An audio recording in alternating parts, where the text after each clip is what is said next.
This week, you've seen how wildfires are likely to look this year, and you've seen how fires are investigated and how they're hurting our air quality and how nature can help landscapes bounce back. Today, we'll show you how one company is working to restore burned landscapes while fighting climate change at the same time.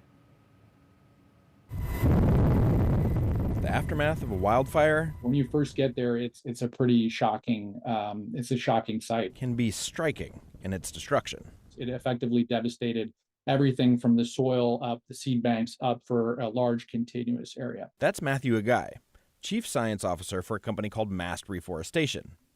And he sees hope among the blackened trees and ashen landscapes. We're looking at these hellscapes with a degree of optimism. The company is taking a new approach to restoring burned forests. Our goal is to use a pathway to reforestation, basically, to mitigate the worst effects of climate change. It's a lofty goal, but the company is already showing early signs of success.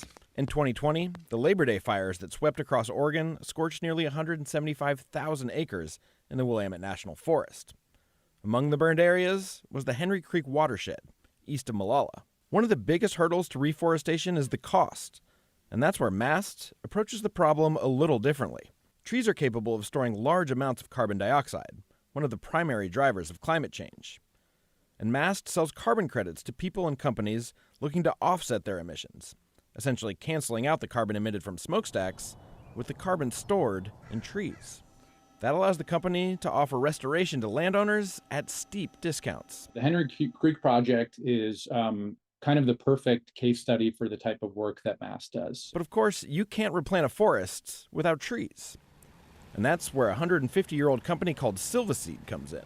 Silvaseed is one of the largest private seed extractories and facilities in the western United States. Kia Woodruff is the general manager. The only way to get seed for regrowing forests is to go out in the forest and collect that seed.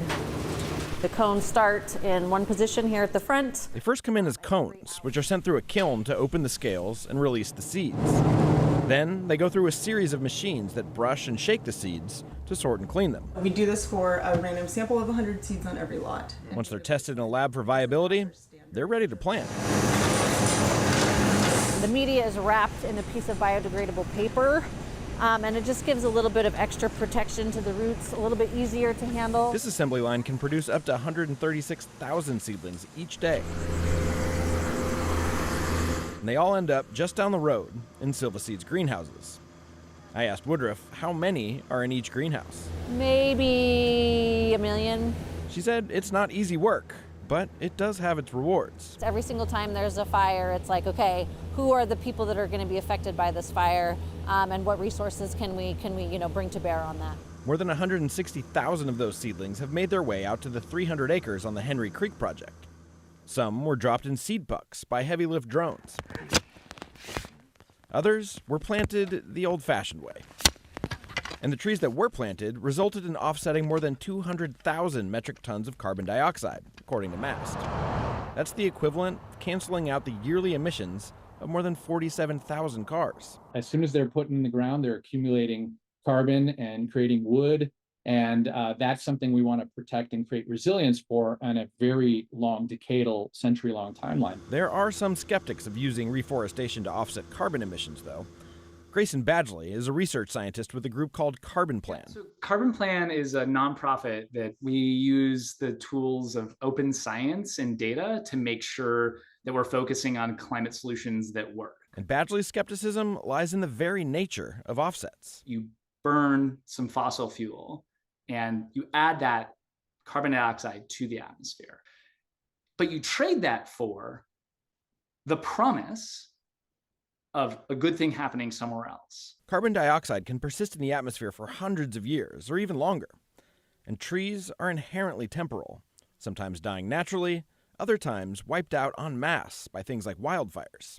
And if they die and release that carbon back into the atmosphere, then nothing has really been offset at all. If there's an imbalance between the harm done to the atmosphere and the good done to the atmosphere, what we end up with is the atmosphere actually being in a worse place than if we had just sort of gone directly and regulated those emissions straightforward.